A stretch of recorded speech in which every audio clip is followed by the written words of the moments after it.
Baik, sebelumnya Assalamualaikum warahmatullahi wabarakatuh. Waalaikumsalam warahmatullahi wabarakatuh. Selamat siang anak-anak. Siang. Masih semangat nggak belajarnya? Ya.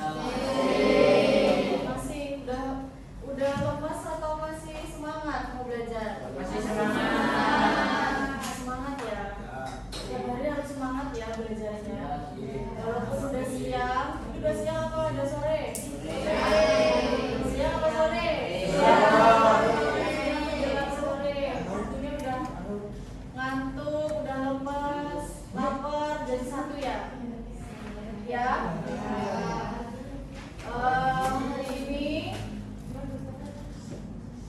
Hari ini Ibu absen dulu, yang tidak masuk di kelas 10 BR2 siapa?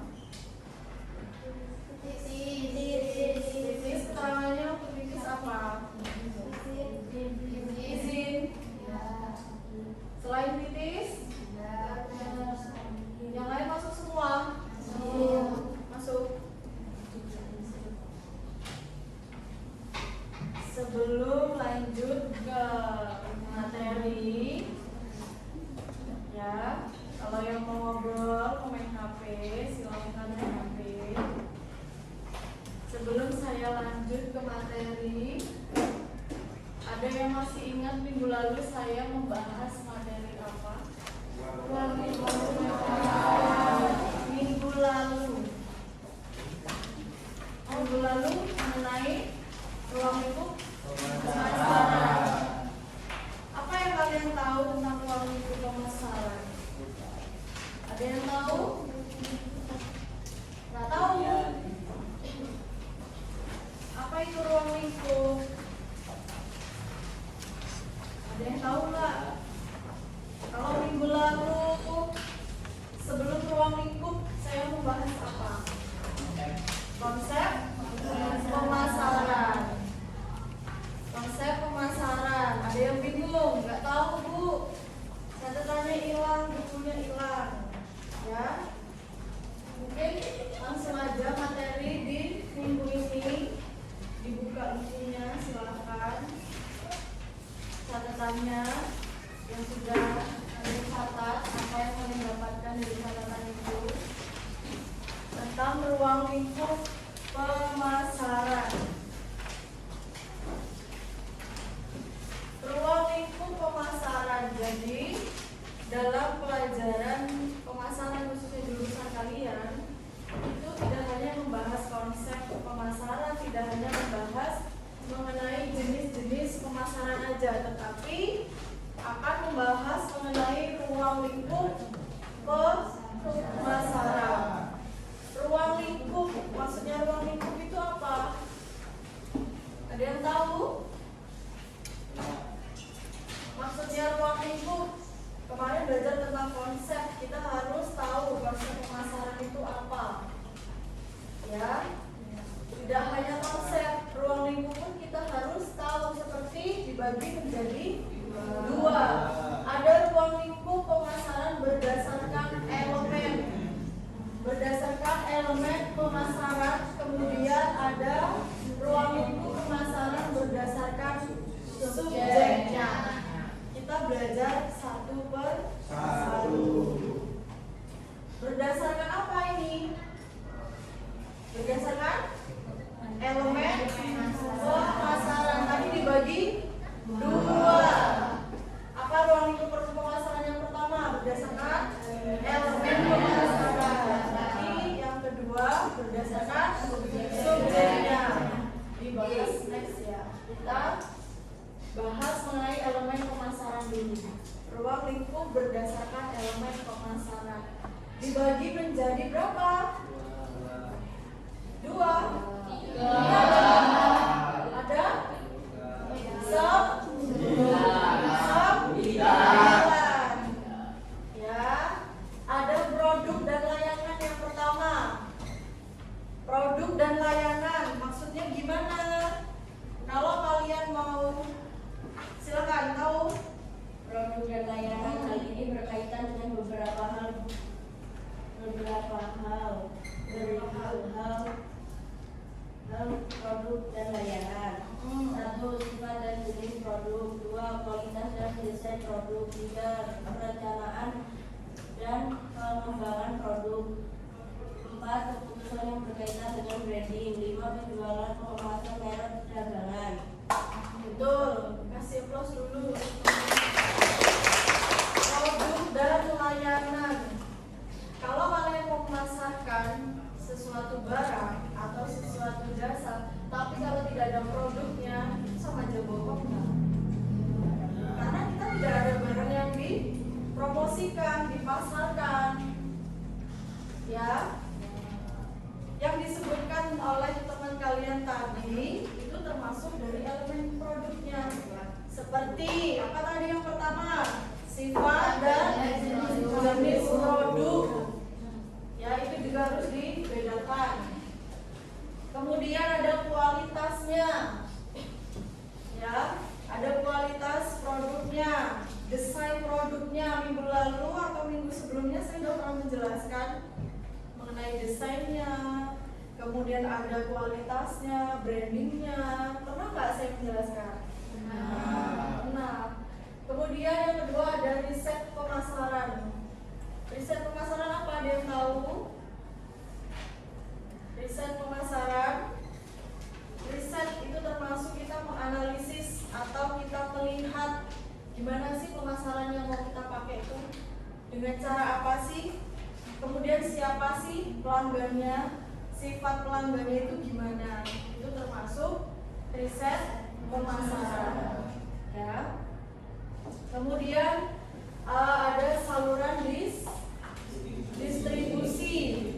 Kalau kita melakukan pemasaran, sudah ada produknya, kemudian kita meriset, tapi kalau kita tidak ada saluran untuk distribusi barangnya, maka pemasaran itu tidak akan berjalan.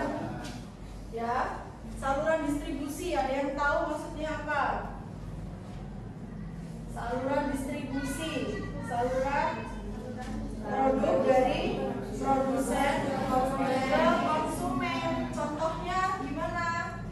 Misal kalian di rumah orang tuanya itu punya toko sembako, itu nggak mungkin tidak ada orang dari sales untuk menawarkan produknya. Itu pasti banyak ya, banyak sales yang datang untuk menawarkan produknya. Itu termasuk pemasaran bukan?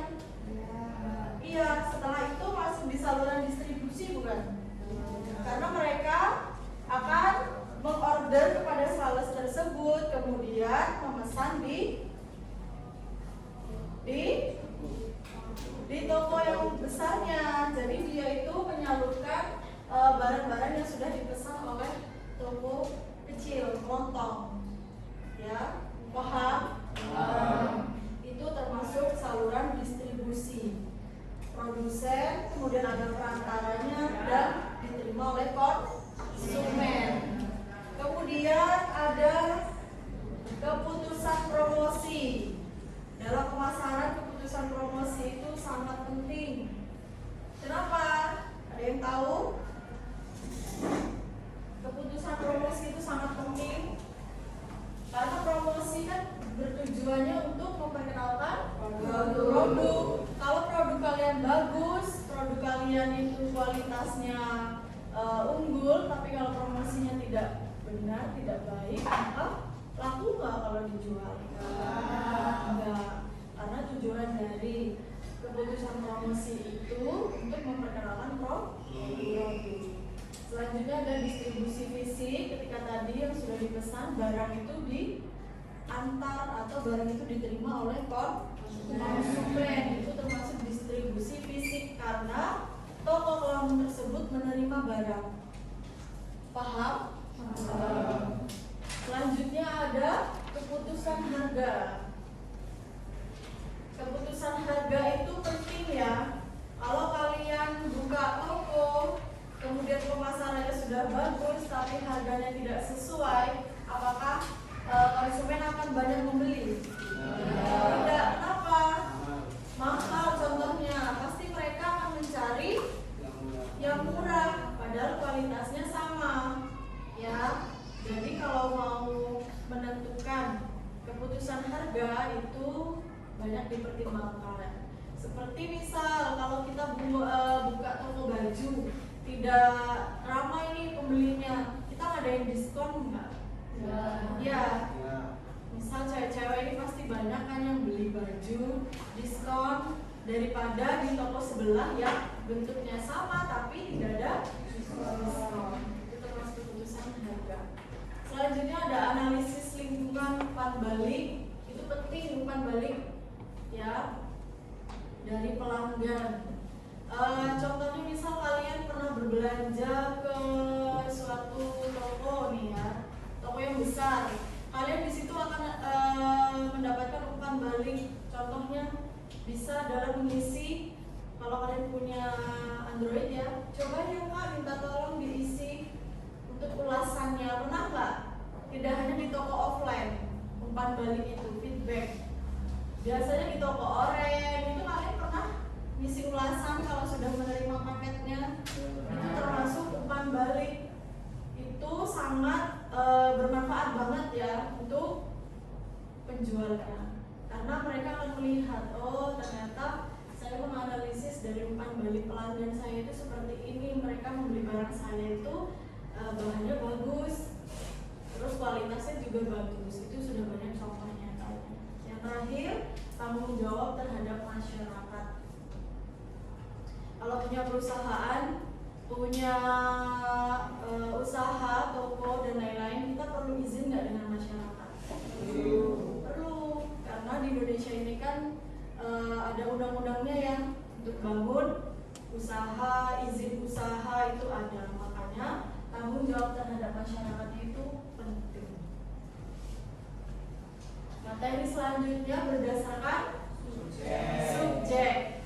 Ada kebutuhan dan keinginan konsumen, kemudian perilaku konsumen, perencanaan dan pengembangan produknya, kebijakan harga yang sama tadi seperti keputusan harga, distribusi, lagi-lagi ya, distribusi ini sangat penting karena apa?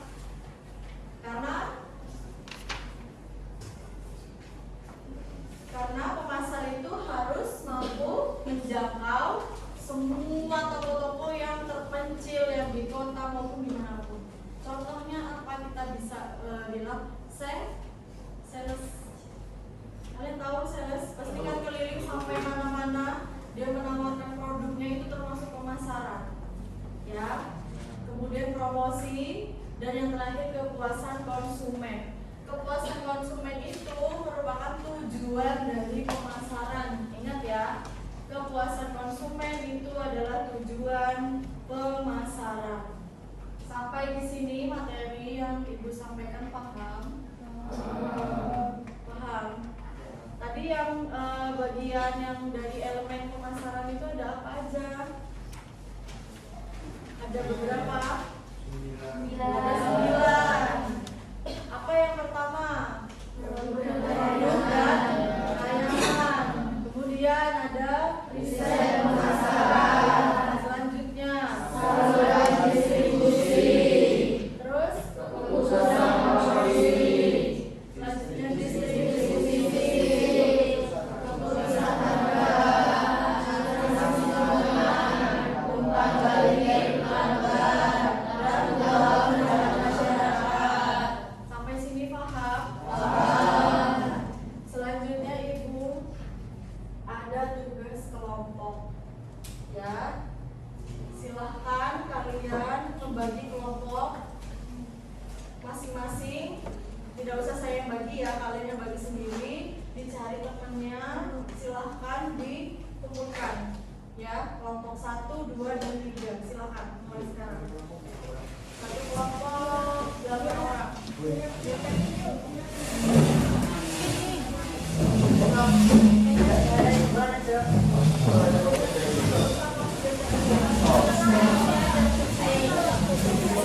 Sudah. Kelompok 1 ini. Kelompok 2. Kelompok 2 ini. Kelompok 2. Kelompok 3. Terakhir kelompok 4. Silakan diperhatikan dulu. Saya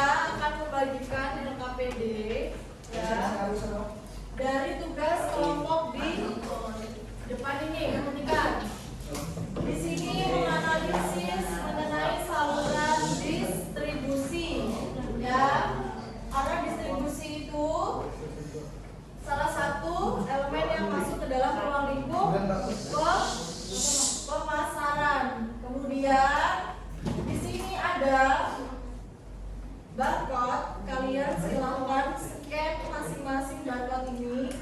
Dan di sini ada link, boleh diklik linknya. Kemudian dibuka di aktivitas 1.5. Sudah ada yang mencoba? Scan, silakan kalau nggak kelihatan boleh maju. Boleh mencoba nggak?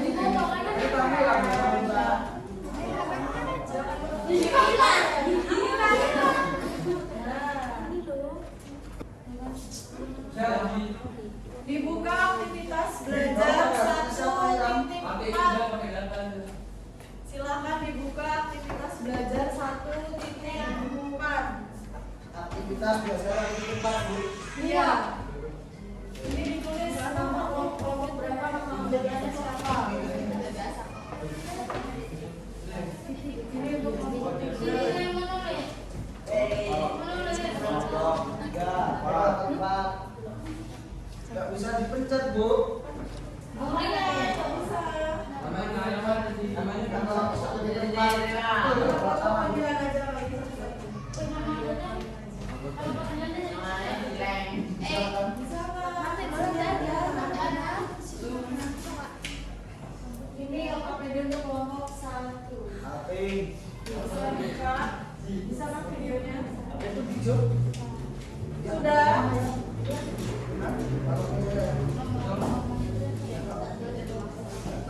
Silakan diisi pertanyaan. Silakan tuliskan aja.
Sudah selesai. Waktunya kita presentasi. Dari masing-masing kelompok silakan dibacakan hasil diskusinya supaya kelompok yang lain itu tahu ya jawabannya apa. Yang pertama kelompok 1, silakan maju.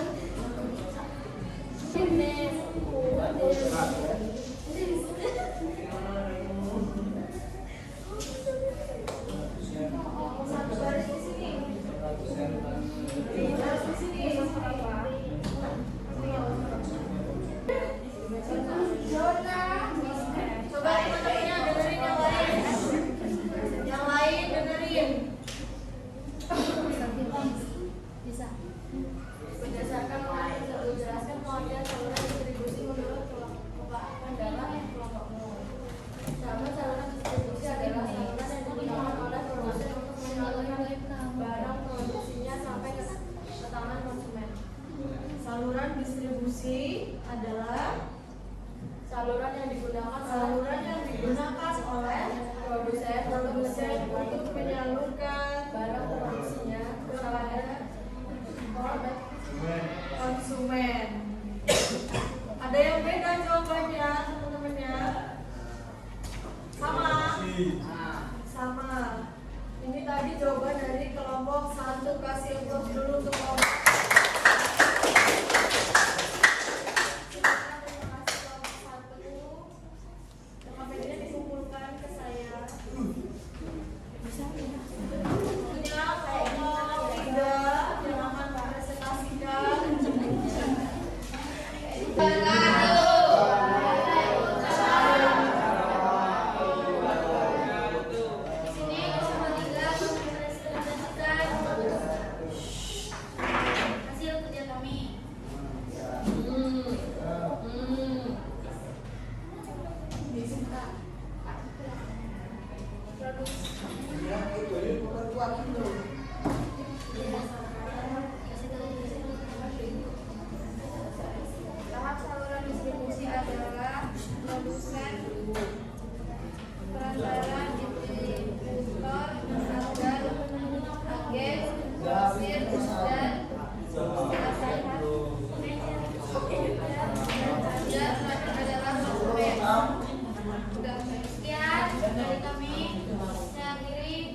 Kelompok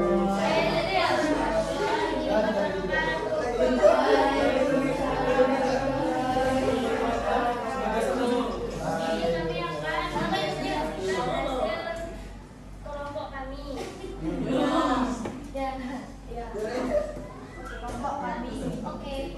Ya, benar. Indonesia itu sebagian perdagangan grosir, pengecer dan sebagainya.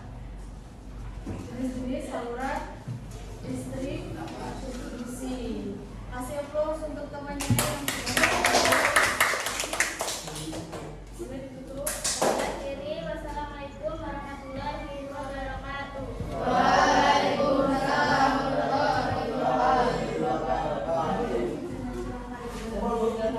Tadi sudah mengerjakan soal mengenai analisis saluran distribusi.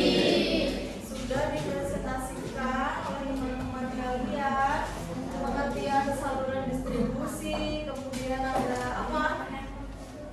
Ada tahapan, kemudian ada jenis distribusi. Sampai di sini ada yang mau ditanyakan terkait materi ruang lingkup? Dan kalau tidak, kita simpulkan materi hari ini. Ruang lingkup pemasaran tadi dibagi berapa? Dibagi dua. Ada ruang lingkup berdasarkan apa? Elemen dan subjeknya. Masing-masing mempunyai bagian sub masing-masing ya. Kalau yang elemen pemasaran tadi ada berapa? 9. Yang subjeknya ada berapa? Ada 7. Ada 7. Kalau disebutkan ada 7, apa aja? Ada apa tadi yang sudah saya jelaskan? Berdasarkan subjeknya, kebutuhan dan keinginan konsumen. Dia tolong kalau nggak mau diam, keluar aja. Ya. Kemudian ada perilaku konsumen. Selanjutnya ada perencanaan dan pengembangan produk. Kemudian ada kebijakan harga. Selanjutnya distribusi. Kemudian ada promosi. Yang terakhir kepuasan konsumen. Sampai sini paham? Ada yang mau bertanya? Cukup. Kalau cukup, pelajaran hari ini saya sudahi. Semoga kalian semangat terus ya belajarnya, sekolahnya sampai